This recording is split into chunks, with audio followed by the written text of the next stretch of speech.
फिलहाल बढ़ते हैं आगे, बात राजनीतिक सरगर्मियों की करते हैं और बड़ी जानकारी आपको देते हैं। परिसीमन पर पीडीपी की तरफ से प्रेस कॉन्फ्रेंस की गई है। महबूब बेग साहब इस वक्त मैदान में उतरे और परिसीमन आयोग की रिपोर्ट पर कड़े सवाल भी खड़े कर दिए गए हैं। परिसीमन आयोग की रिपोर्ट पर विपक्षी दलों का गतिरोध लगातार जारी है। जम्मू में इस वक्त महबूबा मुफ्ती भी हैं, लेकिन महबूबा मुफ्ती की तरफ से अभी कोई बयानात नहीं दिया गया है। इससे पहले हम बयानात महबूबा मुफ्ती के सुन रहे थे, जब परिसीमन आयोग की रिपोर्ट पर सवाल भी खड़े महबूबा मुफ्ती करती हुई नजर आई थी। लेकिन राजनीतिक हलचल बढ़ गई है और परिसीमन पर पीडीपी की तरफ से प्रेस कॉन्फ्रेंस की गई है, महबूब बेग की तरफ से प्रेस कॉन्फ्रेंस की गई है। लेकिन इस वक्त सबकी नजरें महबूबा मुफ्ती पर भी हैं, क्योंकि महबूबा मुफ्ती इस वक्त जम्मू के अंदर डेरा जमाए हुए हैं। लेकिन गुलिस्तान न्यूज भी खासतौर पर बातचीत करने की कोशिश महबूबा मुफ्ती से कर रहा है और हम कोशिश करें कि महबूबा मुफ्ती परिसीमन को लेकर भी कुछ बयान दे, क्योंकि पिछले दिनों परिसीमन को लेकर बयान दिया गया था, लेकिन अभी वो चुप्पी साधे हुए हैं। लेकिन फिलहाल महबूब की तरफ से प्रेस कॉन्फ्रेंस की गई है, अब वो आपको फटाफट से सुनवा देते हैं। उसके बाद हमारे सीनियर साथी तजम्मुल भी इस वक्त जुड़े हुए हैं, उनसे भी जानकारी हासिल करने की कोशिश करेंगे। लेकिन प्रेस कॉन्फ्रेंस महबूब बेग की तरफ से की गई, पीडीपी नेता की तरफ से, वो आप सुनिए।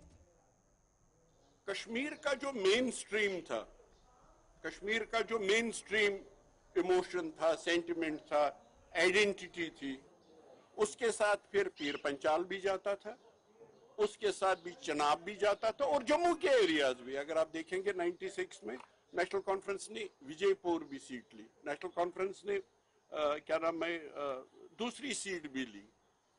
तो इन्होंने क्या किया, इन्होंने एक तो हमको कोशिश की सेक्टेरियन डिवीजन करने की उस मेन स्ट्रीम को, ताकि सेक्टेरियन डिवीजन जो है उसको उबारा जाए और वो आपस में एक दूसरे के साथ लड़ने लगे। वहीं बस नहीं किया, जैसे राजौरी पुंछ सिक्योर्ड और प्रोटेक्टेड फील करता था कश्मीर मेन स्ट्रीम के साथ जाने के लिए, उनको भी शेड्यूल ट्राइब करार दिया गया। यानी एक ही आइडेंटिटी में कई आइडेंटिटीज बनाने की कोशिश की गई, ताकि हम आपस में लड़ते रहें और फायदा नेचुरली उनका हो। डिवाइड एंड रूल, मुझे लगता है ये ब्रिटिश गवर्नमेंट के खिलाफ इसीलिए थे, क्योंकि जब ब्रिटिश के खिलाफ पूरे मुल्क में एक तहरीक चल रही थी, उसमें बीजेपी कहीं नजर नहीं आ रही थी, क्योंकि उनका भी डिवाइड एंड रूल था, इनका भी डिवाइड एंड रूल है। यही नहीं, हर जगह आप यूपी को देख लीजिए। हम कभी सोचते हैं शायद हमारे साथ एक special treatment, so called special treatment कर रहे हैं, कोट अनकोट। आप यूपी को देख लीजिए, सेम ट्रीटमेंट है। इलेक्टेड चीफ मिनिस्टर यूपी के कहते हैं, इलेक्टेड चीफ मिनिस्टर इस वक्त भी है, कि ये 80% और 20% का इलेक्शन है। फिर भाईजान की बातें होती हैं, फिर औरंगजेब की बातें होती है, फिर होता है कि 20% 80% को खा जाएगा, इसलिए 20% को अलग रहने दो, 80%। How can an elected chief minister say that I represent only 80% of my population? I don't consider even rest of the 20%. यही ये खेल चल रहे हैं। जब कुछ भी नहीं तो कर्नाटका से फिर हिजाब की स्टोरी लाओ और इसको पोलराइज कर रहे हैं, क्योंकि इनके पास परफॉर्मेंस के लिए तो कुछ भी नहीं है। आप हमारी इकोनॉमी देख लीजिए, डाउनस्लाइड पे है। आप अनएम्प्लॉयमेंट देख लीजिए तो अनएम्प्लॉयमेंट देख लीजिए तो बिल्कुल ऊपर जा रही है। आप इन्फ्लेशन को देखिए तो ऊपर जा रही है। इनके पास कुछ है नहीं, इनके पास एक ही बात है, पोलराइज करो, डिवाइड एंड रूल करो। बीजेपी कोई दुश्मन नहीं है, बीजेपी एक सोच है, हम एक सोच है। और डेमोक्रेसी की ब्यूटी यही है कि नैरेटिव और काउंटर नैरेटिव हो, मगर मुसीबत यह है कि ये डिसेंट अलाउ नहीं करते। मुसीबत यह है कि डिसेंट पे ऑनस्लॉट है, वो मीडिया वालों का डिसेंट हो, उनकी ओपिनियन हो, या पॉलिटिकल पार्टीज की ओपिनियन हो, कि उसको क्रैश करो। इसलिए डेमोक्रेसी को खतरा है। तो आपने सुना क्या कुछ कहा गया है प्रेस कॉन्फ्रेंस करके। फिलहाल सैयद तजम्मुल इस वक्त हमारे साथी जुड़ रहे हैं। तजम्मुल, बहुत बहुत शुक्रिया 5 के पंच में हमारे साथ जुड़ने के लिए, समय देने के लिए। महबूबा मुफ्ती ना सही, महबूब बेग ही सही, शब्द का इस्तेमाल किया गया है पीडीपी की तरफ से, 80-20 का फॉर्मूला भी बताया गया, लेकिन 80-20 के फॉर्मूले पर ना जाते हुए हम सीधे परिसीमन आयोग की रिपोर्ट पर आते हैं, क्योंकि परिसीमन आयोग की रिपोर्ट पर कई सवाल खड़े हो रहे हैं।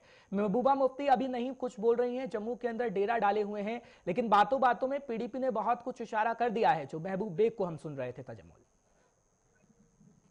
अरे देखें, जम्मू कश्मीर में जब परिसीमन या हदबंदी कमीशन बना था तो पीडीपी ने रोज अव्वल से कहा था कि ये बीजेपी का कमीशन होगा और इसमें उनकी आजादी पर काम करने के तरीके पर उस वक्त भी उन्होंने एतराज जमा किए थे।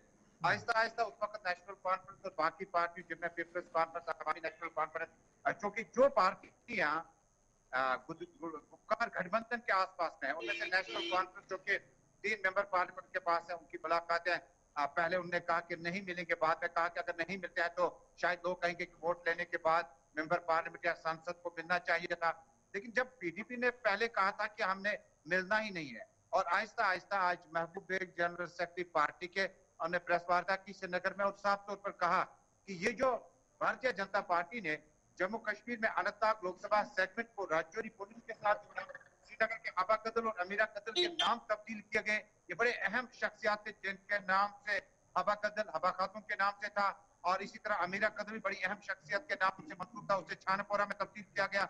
यानी कुल मिलाकर जो आबादी का हुजूम है, जो आबादी का जो पॉपुलेशन रेशियो है, पीडीपी इल्जाम आयद करती है कि उसका खाते में भी नहीं लाया गया, या तो पॉपुलेशन के हिसाब से आपको करना था। जिस वक्त महबूब बेग कह रहे थे कि अनंतनाग लोकसभा सीट को आप राजौरी के साथ जोड़कर पुंछ, नौशहरा और कालाकोट के लोगों को अनंतनाग एमपी के पास आना होगा अपने मसाइल हल करने के लिए। न तो टोपोग्राफी मिलती है, न तो मौसम मिलता है, न तो लोगों के मिजाज मिलते हैं। ये जो परिसीमन होना है, इसमें चूंकि ड्राफ्ट रिपोर्ट अभी इब्तदाई मरहले में है, लेकिन पीडीपी खदशा जाहिर कर रही है कि अगर इसी तरह से 35 से 370 और जिसके बाद यूटी का स्टेटस जम्मू कश्मीर को मिला था, उसमें इस तरह का परिसीमन पार्लियामेंट सीट के लिए नहीं हो सकता, क्योंकि कानून और आईन में साफ तौर पर लिखा है असेंबली सेगमेंट में इस वक्त अवामी सरकार नहीं है, लेकिन पार्लियामेंट में कुल मुल्क में जो परिसीमन या इस वक्त हदबंदी होगा वो पार्लियामेंट रिसर्च के लिए 2026 में होना है। अब 2026 से पहले 2022 में आप अनंतनाग लोकसभा की छेड़खानी करते हैं, जिसका गालिबन पीडीपी कहते हैं कि अब वो कानून की मदद हासिल कर सकते हैं। लेकिन हर जिस वक्त आप जम्मू कश्मीर में महबूब बेग को सुन रहे थे, उन्होंने आदित्यनाथ योगी का तस्करा किया कि उन्होंने उत्तर प्रदेश में 80% लोगों को बताया कि मैं आपका नुमाइंदा हूं, यानी जो मुसलमान नहीं है। जो बचे 20% है उनके लिए महबूब बेग ने कहा कि क्या वो उनका चीफ मिनिस्टर नहीं हो सकता। इससे उन्होंने कहा कि बीजेपी के पास असल में इंतखाबात में दिखाने को कुछ नहीं था। आपका जीडीपी कहां पहुंचा, आपकी इकोनॉमिक सोर्स कहां पहुंचा, ठीक है, लेकिन अगर इसके उलट तजम्मुल में बात करूं, क्योंकि इस वक्त हम देख रहे हैं चुनावी मौसम चल रहा है, ठीक है, एक तरफ 80-20 के फार्मूले की हर जगह बात हो रही है, लेकिन इसके उलट जहां पर चुनाव चल रहा है वहां पर जम्मू कश्मीर का 370 को हटाने को लेकर जिक्र हो रहा है। केंद्रीय गृह मंत्री अमित शाह हो या फिर तमाम बड़े दिग्गज हो, वो जम्मू कश्मीर का जिक्र जरूर कर रहे हैं, लेकिन बीजेपी भी ये सवाल खड़े कर रही है कि पीडीपी जो बात 370 को लेकर कह रही है कि हम 370 लोगों को वापस ला के देंगे, ये मसला तो सुप्रीम कोर्ट के अंदर है और जो हट गया वो वापस नहीं आ सकता है, तो किस आधार पर ये बातें कही जा रही हैं? आरोप प्रत्यारोप का दौर हम देख रहे हैं, लेकिन पीडीपी भी कुछ बातें ऐसी कर रही है जिस पर यकीन करना मुश्किल है। देखिए, पॉलिटिकल पार्टी की अपनी आइडियोलॉजी है, क्योंकि नेशनल कॉन्फ्रेंस, कांग्रेस, हर एक पार्टी का अपना अपना नजरिया होता है कि वो किस सम्मत में जाए। लेकिन पीडीपी चूंकि जिस वक्त बीजेपी और पीडीपी की सरकार थी, और अगर आपको याद होगा कि अलायंस करते वक्त उस वक्त के अंजहानी मुफ्ती मोहम्मद सईद ने कहा था कि एजेंडा ऑफ अलायंस के साथ हम बीजेपी के साथ मिलेंगे, जिसमें 35 से 370 की धारा को छेड़खानी न होगी।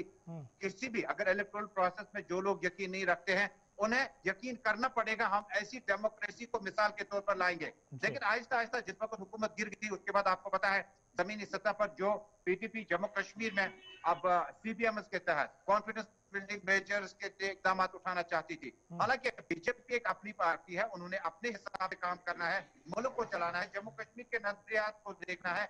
लेकिन भारतीय जनता पार्टी के मध्य मुकाबले में पीएचडी का पीडीपी जो है वो कदर मुख्तलिफ सोच रखता है। वो कहता है कि रिवायती पॉलिटिक्स अपनी जगह, लेकिन ट्रेडिशन, एक्सेशन और बाकी मामला पे भी वो बातचीत करते हैं। मुझे लगता है कि पीडीपी के इस आवाज में अब 26 फरवरी को पीएचडी का इजलास जो श्रीनगर में होगा, उसमें परिसीमन के साथ साथ जम्मू कश्मीर में बाकी मामला पे भी बातचीत होगी। बिल्कुल, यानी परिसीमन पर जो बैठक होगी पीएचडी की, तभी ये पता लग पाएगा कि आखिर क्या कुछ इस मीटिंग का आधार रहेगा। और महबूबा मुफ्ती भी अभी जम्मू के अंदर चुप्पी साधे हुए। तो जमुल, बहुत बहुत शुक्रिया तमाम जानकारी पहुंचाने के लिए, दर्शकों को अपडेट रखने के लिए। फिलहाल नजर इस खबर पर आप